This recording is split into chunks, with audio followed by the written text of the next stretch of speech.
ভুল করে মায়ের পাসপোর্ট নিয়ে ঢাকা থেকে সৌদি আরবের জেদ্দা বিমানবন্দরে ফ্লাইটে চলে যান বিমান বাংলাদেশ এয়ারলাইন্সের pilot captain Muntasir Rahman. Jeddah ইমিগ্রেশনে জিজ্ঞাসাবাদের এক পর্যায়ে তাকে কিছুক্ষণ আটকে রাখে দেশটির ইমিগ্রেশন পুলিশ।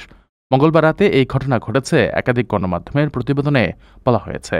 বিমান বাংলাদেশ এয়ারলাইন্সের জনসংযোগ বিভাগের মহাব্যবস্থাপক বুশরা ইসলাম বলেন, পাইলট তার মায়ের পাসপোর্ট নিয়ে ফ্লাই করেন। জেদ্দায় ইমিগ্রেশনের সময় দেখেন তার কাছে থাকা পাসপোর্টটি তার মায়ের। সে সময় বিমানের জেদ্দার স্টেশন ম্যানেজারের জিম্মায় তাকে জেদ্দায় প্রবেশ করিয়ে হোটেলে নেওয়া হয়। বুশরা ইসলাম জানান, পাইলট ভুলবশত মায়ের পাসপোর্ট নিয়েছেন বলে জানিয়েছেন। বুধবারের ফ্লাইটে পাইলটের পাসপোর্ট জেদ্দা পাঠানো হয়েছে। বৃহস্পতিবার ফ্লাইটে তিনি দেশে ফিরবেন। এর আগেও বিমানের ক্যাপ্টেন ফজল মাহমুদ পাসপোর্ট না থাকায় কাতারের দোহাই বিমানবন্দরে আটক হন। পরে তাকেও বাংলাদেশ থেকে পাসপোর্ট পাঠানো হয়। আপনার স্বপ্নগুলো আকাশ ছুবে প্রবাসীর হেলিকপ্টারের মাধ্যমে। বিয়ে, জন্মদিন অথবা যে কোনো বিশেষ প্রয়োজনে হেলিকপ্টার ভাড়া করতে যোগাযোগ করুন স্ক্রিনে দেয়া নাম্বারে। প্রবাসীর হেলিকপ্টার, নিরাপদ ও সাশ্রয়ী বাহনের বিশ্বস্ত নাম।